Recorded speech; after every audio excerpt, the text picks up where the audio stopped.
I love the energy in the room. As I took my ICD with Duncan, and I decided never to be a director again. It's unusual to come into an AGM. It wasn't Duncan. It was a lot of things, but it wasn't Duncan.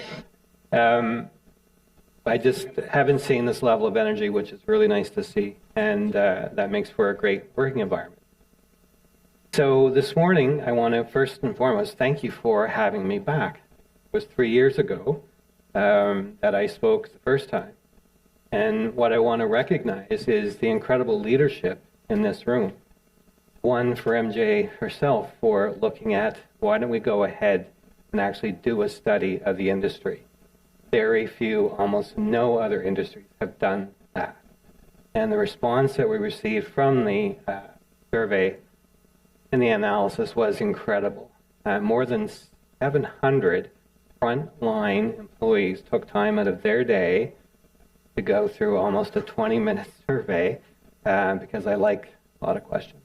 So it told me really clearly how important it is, but also the team at CSNS who have been so supportive and so encouraging to move this forward, and this industry for the participation that was shown in terms of having time put aside for people to participate in that survey.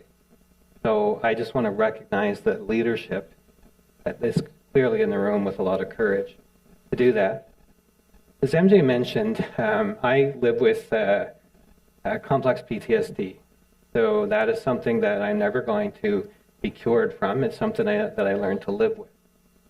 The other thing that I've been diagnosed with is, I've got a lot of things, but is being a high-functioning depressive. What that means is that you don't know I'm in a depression because I replace feeling with work. So I work as hard as I can so I don't have to deal with the depression. I would say that there are a lot of people in your industry doing the same. So if you look around the room, if you look around the people that work with you, a couple numbers to keep in mind which are kind of staggering. 2 out of each 10 people have a diagnosed mental illness. 2 others are on the cusp of it. They're being challenged to cope with it. This one is also, in my mind, staggering. 2 to 3 of them have childhood trauma that they're carrying. The likelihood of any of them talking about it is under 10%. So for people with childhood trauma, it's actually about 1 to 2%. I'm one of the unusual ones who actually decided that, when I came out with it all, that I was going to talk about it. And you have a highly concentrated workforce with males, and males tend not to want to talk about what happened. So my guess is that you probably have, not guess, it's pretty educated actually, because we have the numbers, speaking of data. So about 28% of your workforce likely has childhood trauma that they're carrying. And my guess is very few people talk about it. So this morning we want to build on what we've seen in the survey and the study, and also what that means for the workplace and what that means for you as business owners and leaders in the industry. So why mental health matters? I think without question everybody knows that it matters, but it also hits the bottom line in so many different ways. It looks at, in terms of both productivity, the way people show up, and the way they feel as they're at their office or in the work sites. So I have to admit that I'm getting a bit of a vision problem, so I actually have to see what's on the slides. My apologies. This is an urgent problem. So we found is that the stress levels, nearly 40% of people have high or intense levels of stress. This is probably one of the biggest takeaways from the study that I've found, is that for someone who has dealt with stress their entire life, I always question why does it seem so different for me and not for others?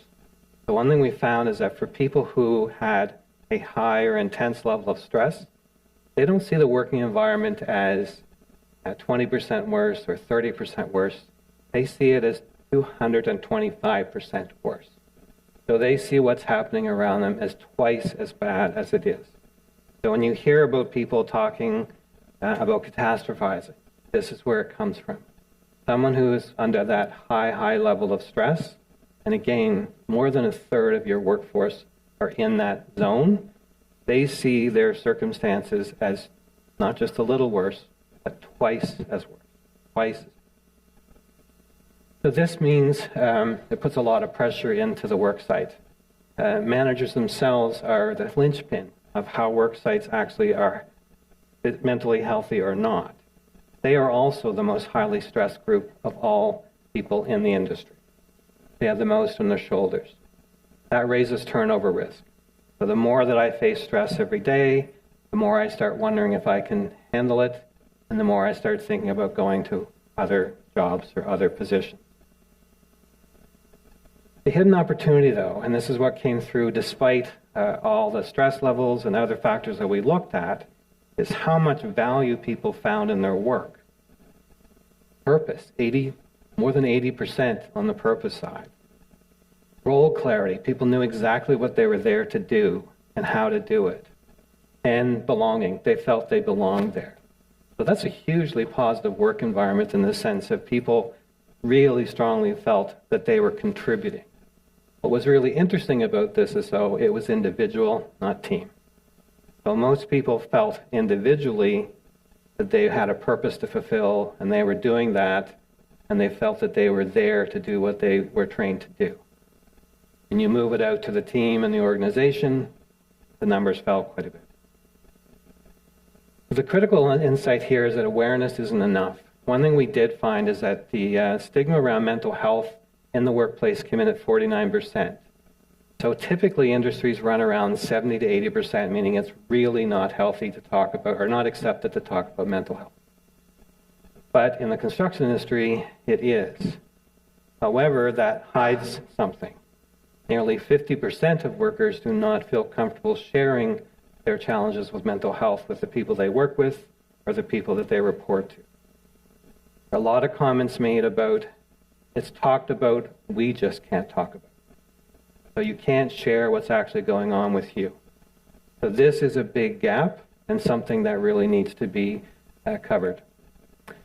Employee energy. If I had the energy of Robert or the minister, that would be great. So having that energy is hugely important. Overall rating on energy in the workforce. So energy is like how much you look forward to going to work most days. So it came in around 68, 69%, which sadly is not bad. I've done a fair number of studies of the workforce overall. In Atlantic Canada, the typical level of employee energy runs around 61%. That's not great, but so in the construction industry, it's a bit higher. Still, we have about 35% of people who do not want to be at work. They simply don't want to be there. So a third of the people that you have working on sites do not want to be there. So this is a big challenge. And again, where people aren't talking about it, it's hard to understand who that is and what's going on and what's happening to them. So a big takeaway here is that a huge portion of your workforce is facing challenges each day that makes them not want to be there, but you don't know about. Net Employee Promoter Score. So this is how likely are you to recommend others to work in your industry. It came in at around 16, 17%, which, to be fair, is not bad. That would be moderately positive. However, you still have about 30, almost a third of people who would actively discourage others from working in the industry. So there's definitely challenges there, and this is one place that's really a focus on how do you move this up to a higher number. Managers are your area of focus. They have the greatest impact on the way people feel about the work and the experience that they have at work. Positive manager relationships will actually reduce the impact of mental health issues and challenges. The same as challenging relationships with your managers will do the same, will do the other side. Will actually raise the likelihood of stress and mental health. 37% of employees say that their relationship with their manager is not good. It's not because they don't like them, which is really interesting. It's because they can't have access to them. So what came through loud and clear is that It wasn't the managers themselves. It was the fact that there's so many reports and things were so busy and they were overloaded with responsibilities that people could not get access to the people they needed when they needed them. So the comment on dissatisfaction with managers, I just want to really emphasize, was not about the managers themselves, who, as again, I said, were the highest stress level of all people in the workplace. It's that they can't get access to them. So a big part, and it's a great conversation I had with MJ and I think the board and others, is that will the industry be open to actually making changes to allow more access to managers? And the comment was, well, we have to. So to me, that's leadership. So the business case is clear. And I'm presenting numbers today that are about the bottom line, because a lot of times people feel that mental health is something personally that you should take care of. That it's not a business issue, it's not an organizational issue. It's a people issue, so it's an organizational issue. It impacts every part of what you do as an organization, as a business, and we'll talk a bit more about that. But one thing I'd like to do is give you a bit of insight in the words of workers themselves.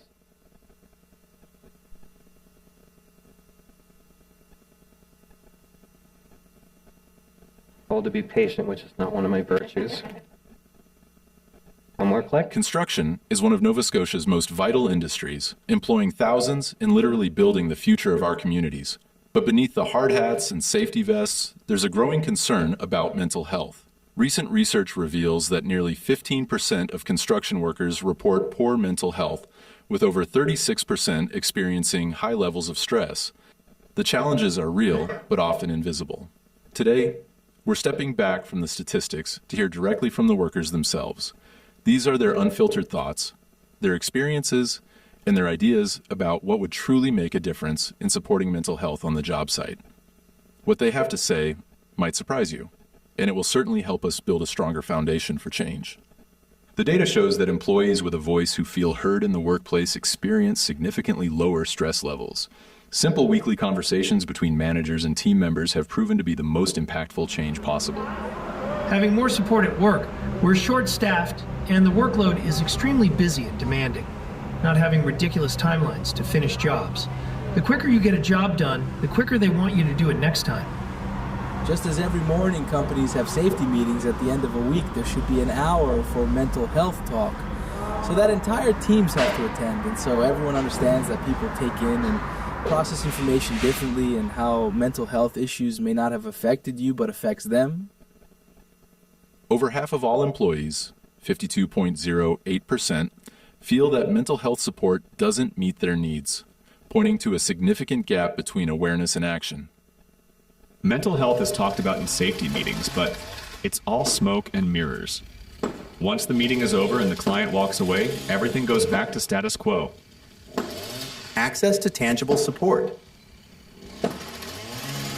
Training for everyone, not just supervision, but for the boots on the ground too. Everyone needs to recognize mental health and the ways to help their fellow workers. The survey reveals that over 35% of employees don't enjoy their work life, highlighting that current demands contribute significantly to stress and poor mental health. Mental health days on top of sick days would be great. 3 sick days for the entire year with only 2 weeks vacation is simply not enough. We could focus more on work-life balance. It can be frowned upon to work 40 hours a week here, which is a normal work week for many others.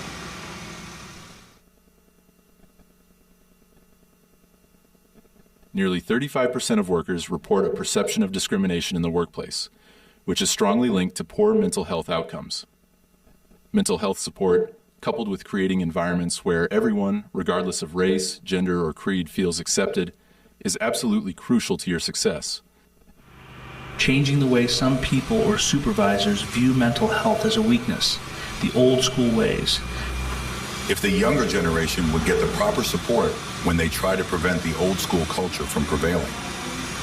Not speaking for my company. If you can figure out a way to tell old men that mental health isn't scary or weak, it would be a miracle.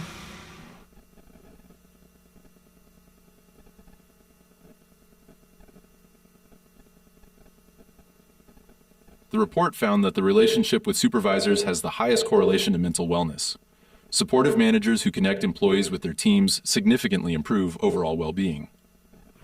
Better leadership, strict regulations and enforcement against discrimination and bullying. A different boss? The support of management for developing mental health initiatives and policies beyond just the bare minimum.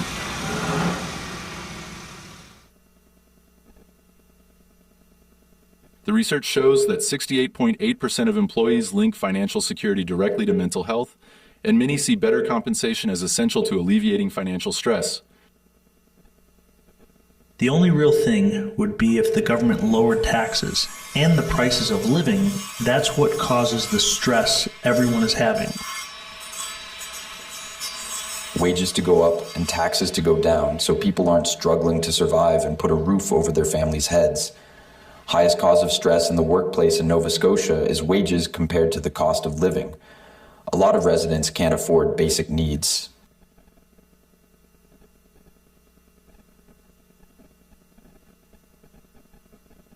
Despite many challenges, the construction industry has some strong foundations to build upon. Most workers find meaning in their work, with 79.8% reporting that their jobs have personal significance. 81.6% believe in the purpose of their organization, and 84.7% understand what they need to do to succeed. What's needed now is action, not just awareness. As one worker put it, mandatory mental health workshops so that people get the information needed without feeling ostracized or shameful for asking for help. by addressing these concerns, construction companies can create healthier workplaces that benefit both workers and the industry as a whole.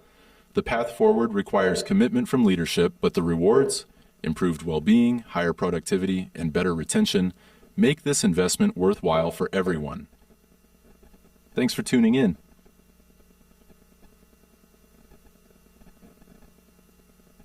So I wanted to give you just a background of some of the comments that were included in the survey. And one thing we were able to do, and this is why I love AI, is we were able to take all the comments and actually do a sentiment analysis on the way people actually felt. So I rate on a scale of -5 for really bad to +5 for very positive. So the overall feeling about work in the industry was a -1. So it's on the negative side. When you look at people, again, that have a high level of stress, it goes to -4. So this intense level of stress that nearly 40% of workers are feeling has an outsized impact in terms of the way they work and what it means to you in terms of how the businesses and organizations are running. We'll talk a little bit about that. So the pressures you're facing right now are everywhere. It's tight project margins and timelines. There's changes all over the place.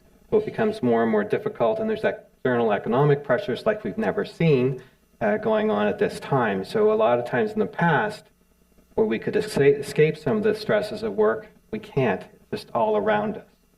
So we're seeing this having a mental health impact much larger than it used to be. Someone mentioned earlier that there's a higher number, MJ said there's a higher number of younger employees. Younger employees have a much higher likelihood of mental health issues, almost double. So you're going to be seeing more challenges in the workplace simply because of this generation coming in and the stresses that they face and how that impacts the way that they work. The workforce reality check, again, 40% are still facing this high level of stress, and I would suggest that it's only going to go up. Again, with this younger generation coming into the workforce, they feel stress at a much higher level than in the past. But 36% experience that high level of stress. So the risk of increased turnover, of accidents, of other issues actually accelerates with that level of stress. So why mental health matters now more than ever? Again, this global situation that we're in and the noise that we hear all around us, each turnover, delay, or timeline or deadline miss just puts more pressure on everybody to get where they need to be. And the company's ability to actually deliver is becoming more and more challenging. The cost of turnover, again, had a fairly low turnover rate in the industry, but a relatively high openness to move. So the turnover rate, I think, was around 15%, which is actually quite a bit lower than I would have expected, but it jumps to 40% when you add in the people that are open. So there's a lot of people that probably feel they don't have a lot of options, and because of the skills and trades that they have, this is where they're at. So that creates a challenge in itself, where you have people who would like to be somewhere else, but they need to be where they are, and they're feeling this heavy burden of stress on them. So this is where mental health becomes a much greater impact for companies themselves, leading to turnover, and everybody knows the cost of turnover. It's not over just the turnover expense itself, it's finding new people to take their places, which is more and more challenging all the time. Productivity engagement. All I can say is if you've ever had a really bad headache and you've tried to read something or do something, how difficult is that? That's what it's like when you have a high level of stress. It's like having that headache all the time. And when you're trying to do work, and particularly detailed work, which I think a lot of the skilled tradespeople would be doing, think about what that's like. It's like this thing in your head that just won't stop buzzing. So that stress level is incredibly real in terms of the impact. I've seen so many conversations around productivity. I quietly want to throw up in a corner, basically, because it's always based on how do we get more out of people. I think it should be based on how do we give more to people so they can give what they can. That's what we're not looking at, is what is the experience that we actually provide for people so they can contribute at their best. Safety and risk reduction. So we know that in high stress environments, it actually raises the likelihood of an injury or accident by 60%. So I know that's something that this room takes incredibly seriously. So again, I'm talking a lot about stress, and stress itself is not mental illness, but it is the precursor. The longer you have stress, the higher it is, the more intensely you feel it, the more likely, 225% more likely, to have it move into a full-blown mental health condition. So focusing on stress is incredibly important. Managers, again, as I mentioned, were that critical link, that lever that you can use to actually change the environment. These people have the ability to make a work site a place of energy that's positive for people, or it's a place where people don't feel like going to each day. And again, it's not about the personality or the person themselves, it's about the pressures on that work site. The hidden crisis, of course, is the employee burnout. I keep mentioning this stat, the 225%, because it just blew my mind that it was that high. So this really ramps up the pressures that people have within the working environment. So there's this hidden cost that we don't see, and stress has become a word that's almost thrown away now. But it's incredibly real, and it affects people's mental health very, very real. So we have to watch for it.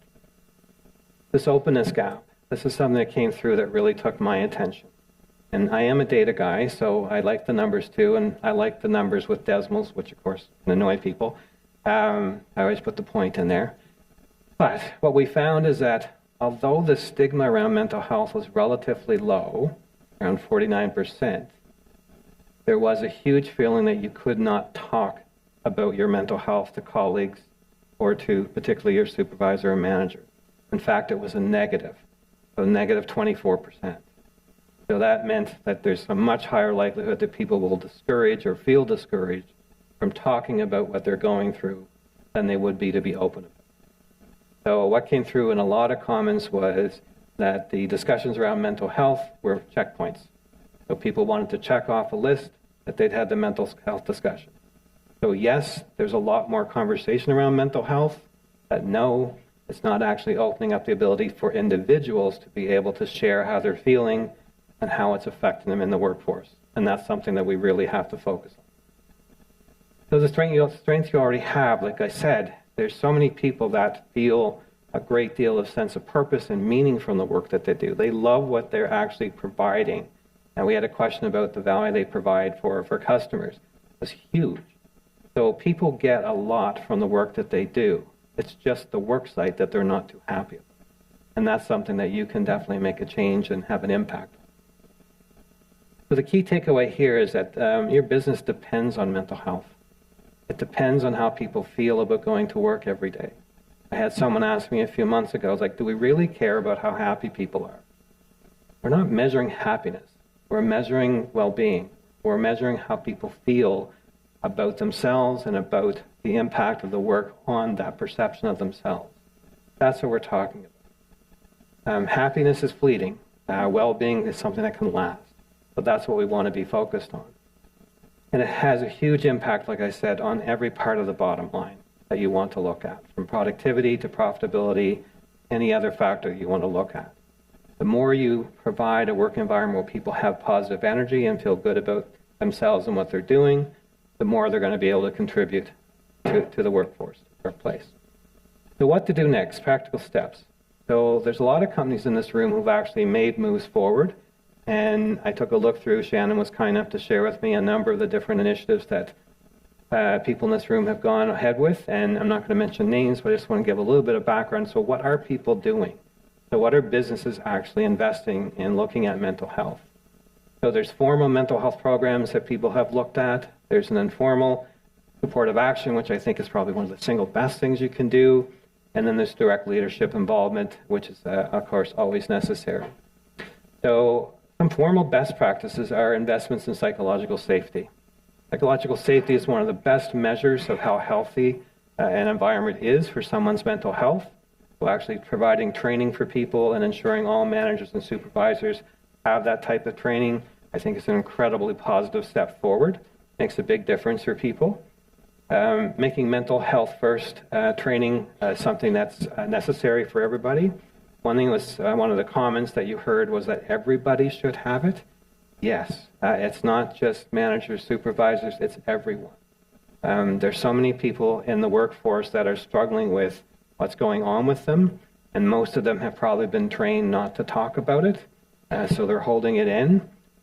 So you're in this really interesting place, which we'll talk about in a second, is that I told MJ this, which it's funny, it's just a thing.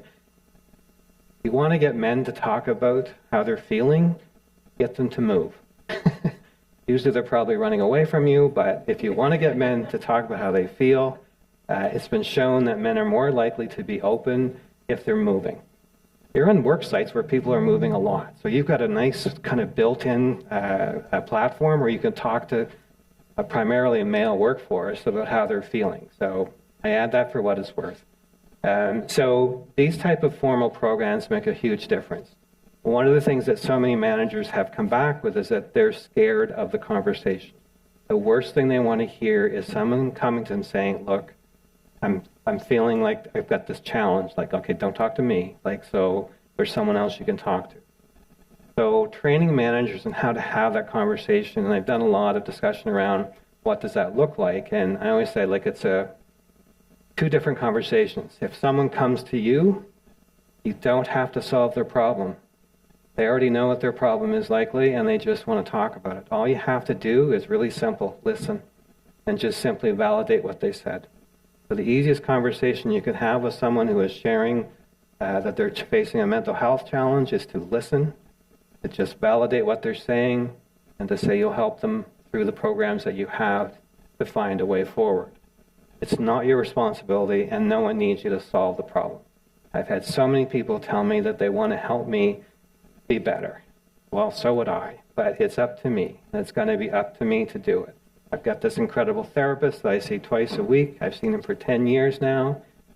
He wants me to be better, I think, just to stop me from talking so much. But I like talking to him, so I'm not going anywhere. But it's that whole thing about, you don't have to solve anyone's problem. You've got the other conversation, which is you feel someone is struggling, but they're not talking. One of the best things you can do then is just ask them to go for a walk. Just say, how's it going? Like, how are things happening? You ask a few questions, not, I think you're struggling, or I see you having a problem. The I word should never come into a conversation about mental health. Just as a comment, because I'm on a run here, if you're talking to somebody, one of the worst things you can do is say, oh, I know just how you feel. No, you don't. If someone comes to me and talks about PTSD, I cannot say I know how you feel because each one of us feels in a different way. There's some commonalities, but the worst thing you can do is you can deflate them by saying, I know just how you feel. And I used to be really offended by that, but I found out that a lot of times people just want to help. So I think one of the biggest things I would tell people if you're in these conversations, try to curb that desire to want to help and just listen and validate where someone is, and then see what you can do to help them in terms of the formal direction to go forward. That was a long-winded comment in terms of here's some great programs that people are doing. Another one, which I loved, comes right from the survey. On the survey, we had a lot of people saying a greater access to mental health. So a number of organizations have put in more online platforms for accessing mental health therapists, and someone even has a chief mental health director, which is incredible because one of the comments that was made in the survey is, I wish we had a therapist on site. Don't we all? So that's something that to me is just hugely a sign of leadership that people are investing in this. So formally, it's making sure people have the training, making sure people have access to the resources they need, and also to be open and to be listening, which leads into the open door leadership culture. So it's providing that environment where managers can not be stressed and you don't want to go, like when someone comes in, because they won't come in. And I was honestly a really bad manager in the past. I had another number of companies in the past, and I'm a ray of sunshine today. You'd never know it, but in the past, I was probably one of the single worst managers ever in the financial industry. And I always said I had an open door policy, and what I heard after I'd left is that, yeah, but we didn't come in because you always had the answer. So the whole idea of an open door policy is that you actually open the door so you can listen. It's not to cut people off and say, oh, I know what you need to do, or oh, I know what you have to do from here, or I know how you can make this better. It's to just, hey, let's just have a chat, let's just talk, how are things going? That's the single greatest leadership quality you can see in managers and supervisors. Just that openness to just stop and go, hey, just tell me how it's going. That'll make probably the biggest difference in the work sites and the experience of how workers feel in terms of their work overall. Their bottom line benefits, so all these directly play into whether it's productivity, profitability, everything directly affects what happens in terms of safety overall and strengthens the company's reputation as well. When people know that it's a psychologically safe and a psychologically resourced work site, they're definitely going to want to be there. The key steps really to provide accessible mental health resources. That was one of the biggest comments in the survey, is access to online programs. There's a lot of online platforms right now which provide access to really qualified therapists and very, very easy to do. So that's something to look at. Training for managers is critical. Part of it is they need it themselves because, I mentioned they were the most highly stressed group of all employees. Who do you think was the most low stressed? Pardon? Owners. Sorry. It was markedly different. A lot of that comes down to the sense of control. So when you have a higher sense of control, you feel more confident about what you can do with the environment. When you don't have that sense of control, so that's not saying for the first at all that owners don't have any type of stress or pressure on mental health. They do. It's just that you have a more greater sense of control of what you can do about it. And managers with more time, I honestly think that would be probably the single biggest thing you could do is provide some room, if that's even possible, but provide some room in their day that they can actually talk. I did some work with another industry where they had managers with up to 50 reports, which that means you don't even have any because you can't see them. So the conversation worked around, could we create an AI manager assistant? An AI manager assistant could take over all the documentation and repetitive tasks that managers do, which startingly take up about 25% of most managers' time. Interesting thing was, in bringing in this AI assistant for managers, the biggest question managers had is, what do I do with the extra time? So there actually has to be training in terms of how do managers talk to their teams. It may seem like it doesn't make sense, but we've been so highly pressured, and when you ask most people how they feel, most people will answer, I'm busy. Like, that's not what I asked, but it seems like busyness is a badge of honor, that we always talk about how busy we are. And we want to show that we're busy and we're moving and we're constantly taking all kinds of action. So training managers in terms of how to have those conversations and also just how to slow down and be open is incredibly important. The data you're missing, but really need, is more of a pulse check on the stress. So just in terms of what's going on in terms of stress levels before they actually accumulate and create bigger problems. So that's what we're trying to measure. There's a number of different ways to look at that. There's 3 quick questions you can ask each week, which is level of stress, what's your overall energy, did you feel supported in your work? You can set up automated systems that ask employees that. You could have a real-time pulse in terms of where stress is in the organization or where stress is on the work sites and what you can do about it before it turns into something. So again, something to think about. So the most important insight to share is that supporting your managers more than any others in the organization will have the biggest impact in terms of the mental health and the well-being of all employees. This makes such a big difference. I find that most managers today are what I call accidental managers. They didn't plan to be in that position, they just ended up there. The pandemic created openings for people to move. People were never trained in terms of how to be a manager, they just suddenly ended up being a manager. So I find that we're in this whole zone of accidental managers. So people who are there, didn't really want to be, don't have the training, what do I do now? That's why they're stressed out. So the biggest thing you can do from here is really help them and also provide that openness for conversation and investing in the mental health resources that we talked about. So your people, your projects, your profitability, all that depends on how people's mental health is in the workplace. And one of the first things I would encourage you to do, and I'm very biased in this, is measure it. So MJ and the industry overall did a measure, but if you're concerned about your own workforce, measure it.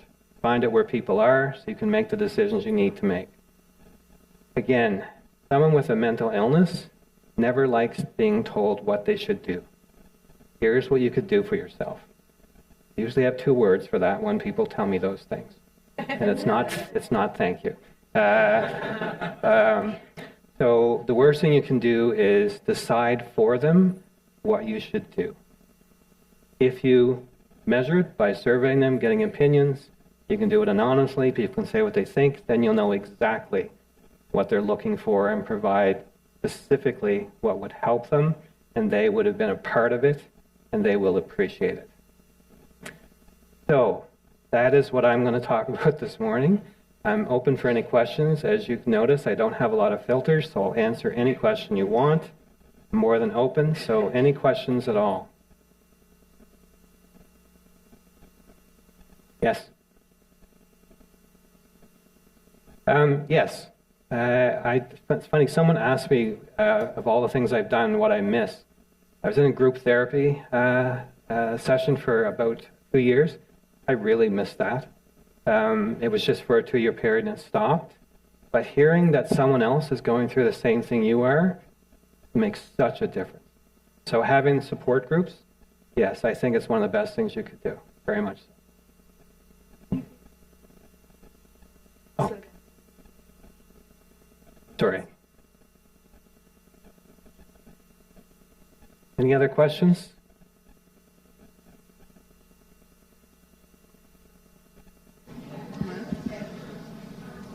Hi. Oh. Thank you. I was just wondering about resources for training. We do a lot of training in our organization, and if you have any recommendations, we'd love to hear them.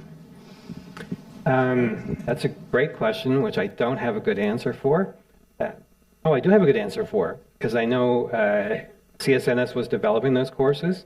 We talked about this last year, and one of my comments is there's just not a lot available. but there is now something available. So I would say talk to MJ, and you can find the resources that way.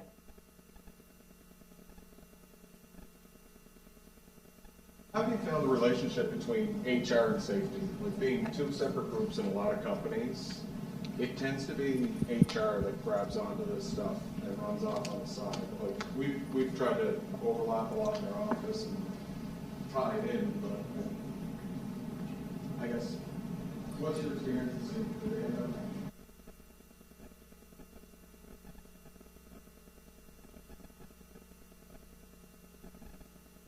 Yeah, so I feel this is a room that can take comments really well. So no matter what I say, you won't hold it against me. So mental health belongs on the senior leader's desk, chair, body.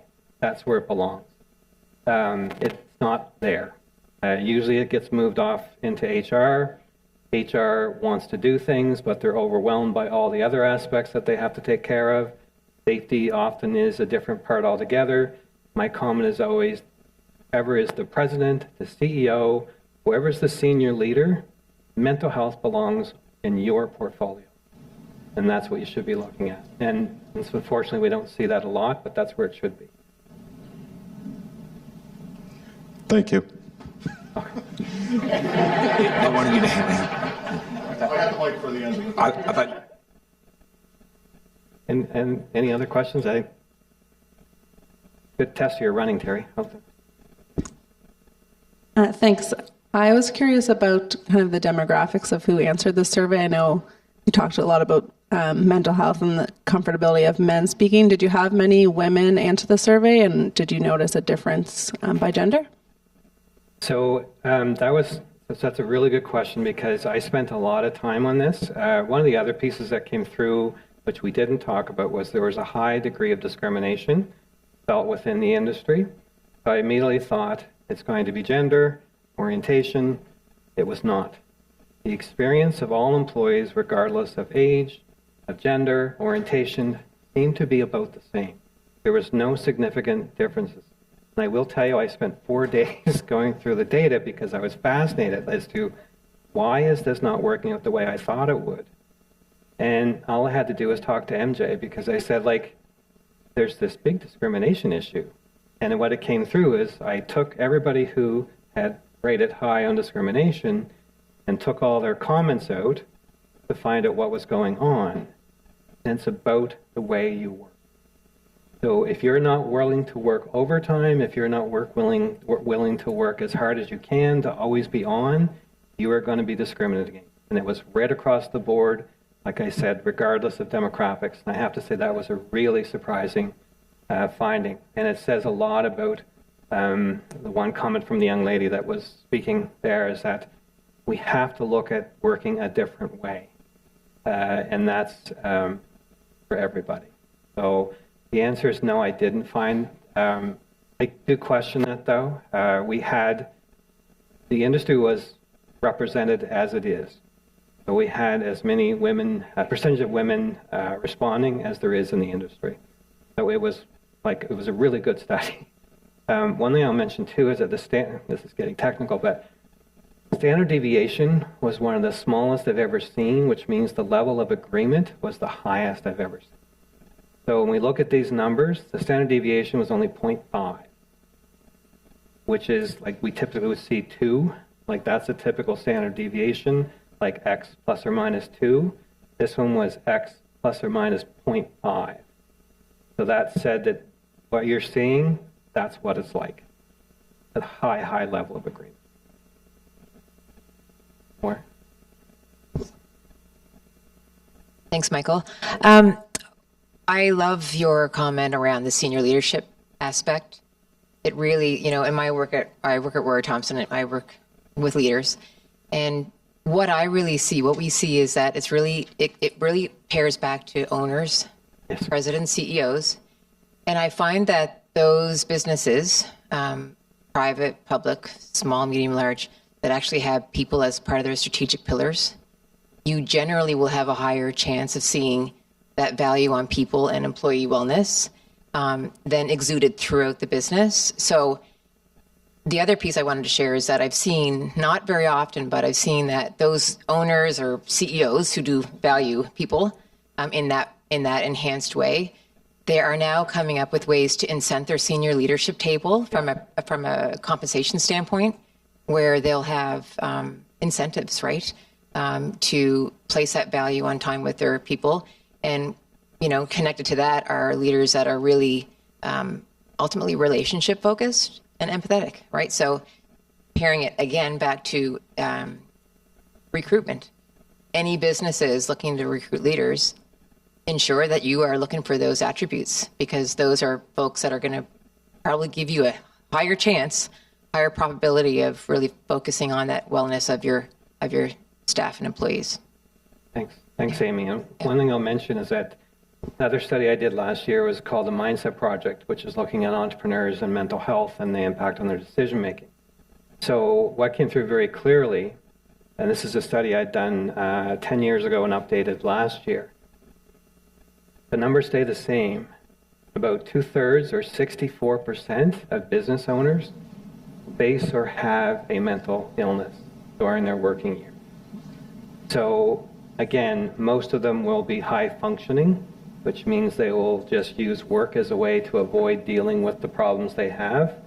One thing that I found later that really, really hurt, to be blunt, is in talking to the organization that I used to be the co-owner of. And people said they used to watch my mood in the morning. And the receptionist's job was to email everybody what mood I was in, because that would tell everybody. I heard there was a DNC, and I said, what's DNC mean? Duck and cover. Because that meant I came in with a look on my face that was just not good. Like I said, I'm a ray of sunshine now, so that doesn't happen. But it really struck home, and it's a big comment to business owners, is that the mood that you have and how you feel impacts so many people around you.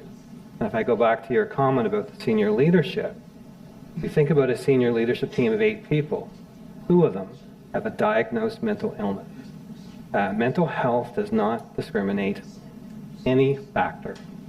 Doesn't matter how much money, doesn't matter what you have, what position. There's still mental health issues. So that senior leadership table, it should be something that we're all open to, because 2 people are diagnosed, 2 are struggling, and probably 2 of them have a childhood abuse issue that they're not talking about. So it should be something. I always thought mental health should be the great connector.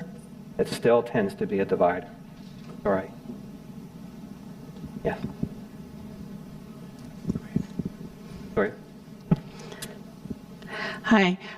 Mike, I guess in this room, there's probably a lot of people like the organization that I work for that are subcontractors. So we work really hard in our own organization to ensure that a positive and healthy workplace for our workers. But how would you, I guess, recommend or influence the clients that sites that we work on, where workplace pressures and timelines are such a big stressor for workers? I think, it always comes down to the bottom line. A lot of the cases for mental health have to be made in terms of the business case, which it's sad, but it's usually simply the truth. That's how we have to do it.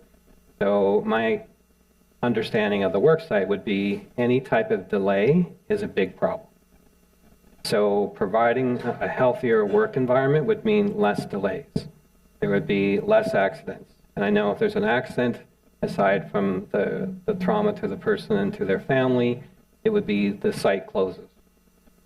So all those things would be something you'd want to talk about. So, and again, to the person I had mentioned before, who was, a really great person, the CEO, but hadn't distinguished happiness from mental health and well-being.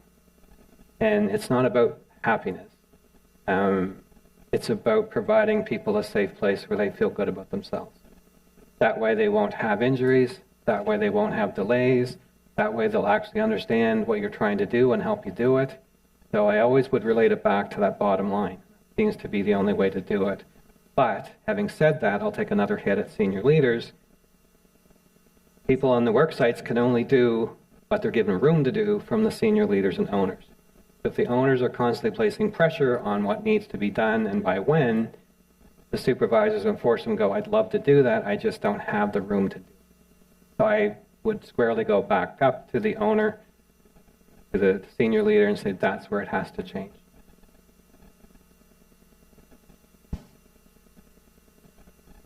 So I just was wondering if there is a benefit to having these interventions, whether they be support groups or programs, coming from an internal driver or an external driver. I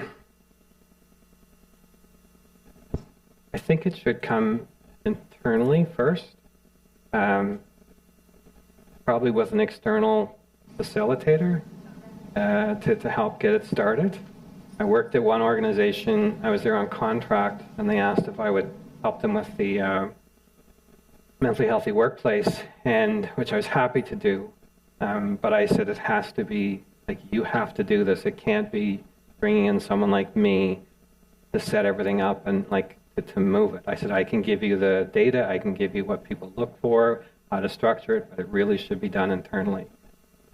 People have a bit of anxiety almost from the fact that someone external is coming in, like what does that mean? I had one CEO tell me, like, I don't want you in our organization because people would know we have mental health issues. Like, I don't know what to say to that. Yeah, you do. Yeah. There's just a minute. Any last question? I'm good now? Yeah, okay. So I just wanted to bring up, I guess, the difference for the organization that I'm working with. We've got 7 different disciplines. We've got folks working remotely, right? Folks working from home. So I found that was a bit of a challenge for us. Sometimes we could have folks on a work site just by themselves doing environmental for 3 months at a time. So they're disconnected. So over the past year and a half that I've been with OnGlobe, we adopted a new program, or EAP program, and I'm not promoting dialogue at any point, but I find over the past 2 months of having it, we've had a connection with our folks. It actually is a system where you're able to set up, goals. You're able to access healthcare right away, refills on prescriptions. You're able to have group chats with folks. So you talked about setting up with different types of avenues to do. The other is challenges. Everybody loves a good challenge. So if I've got someone working in Yarmouth and someone in Dartmouth, we're able to all join on and do a challenge for how many steps did we take this week. So something to kind of get people motivated too, because if you feel like you're on your own, you're not. We're here as a group. So I found that really a good program to have, because it's getting all the different avenues of mental health, as well as getting folks talking and engaged and keeping that going. That's the key, right? Not just talking once about it in your safety meeting for the month, and we need to keep it going. Yeah, I love that. That's like there's so many different ways we're working right now. You have a high percentage of people that work on site, but you also have people who are working remotely, or working in different environments, and working remotely sounds like a dream until you're working remotely all the time. And being alone with yourself is not always the best place to be when you've got high stress, things like that. I know I'm at time, but there's one last question, I think. And Hi. Okay. It was a beautiful conversation, and I learned a lot. I have a quick question regarding the retention and hiring construction workers. So in our industry, the key point whenever we talk to the contractors or businesses is like showing up for work at 7 in the morning. Where our work is like dependent on a lot of external factors like weather, and we get a very limited window to work, while working outdoors in construction. When we talk about mental health, sometime if somebody is like great at their work, but some days for them are like they just don't get a they don't want to get out of their bed, and it's hard for them to show up for work. So what advice would you give to the businesses how to address that, and how we make sure that, we make the workplace more inclusive? And at the same time, we also have to keep in mind that, we have labor shortages, and we need to meet the deadline. So what would be your advice to them? So my advice will be what came directly from the survey, which is there's a high demand for more flexibility in terms of how work is done. And I'll promote what else I do by saying I think AI could be the answer. So many people have commented about this fear of AI. I think AI might actually be our solution path to reducing stress in the workplace and lessening the pressure on mental health. AI can take away so much of the drudge work, the repetitive work, the challenging work that we don't want to do that puts the pressure and stress on us, and give us more time either to have flex time or to put our energies into what we want to work on. So I'm one of those people who I clearly advocate for AI, which I think would be a part of the solution for you, because I see it as a way to reduce the pressure on people and enable them to work on what they clearly find as purposeful, meaningful work in their own way. That would be my thought on that. Who knew you'd get AI in a mental health conversation? But it makes a big difference. And again, thank you very much. I appreciate your time and patience with me this morning. And if you have any other questions, I'm always happy to talk off-site.